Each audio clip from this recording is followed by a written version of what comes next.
喂，我買咗 pizza，請飯你食啊！好啊，但我要塊最大嘅。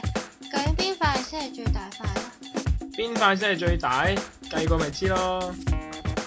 首先你就要度下咧紅色呢條線究竟幾長，係啦，就係15cm 啦。咁喺呢個時候咧，其實你已經知道晒成塊 pizza 有幾大噶咯。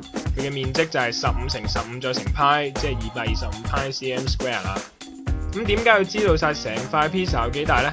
因為如果你要知道其中一塊有幾大嘅話呢，一定要首先咧知道成塊係有幾大嘅。好啦，然之後就度下呢，你想拎嗰一塊呢，究竟係佔咗幾多度？咁眾所周知呢，一個圓圈呢就360度。咁你依家呢一塊呢，係啦，就係48度。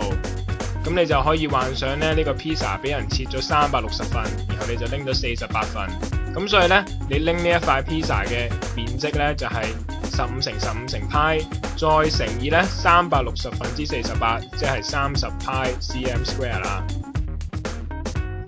喂，你下年就考 DSE 噶咯，冇理由唔識噶喎。呢個係中二教嘅 area of circle 嘅公式嚟噶。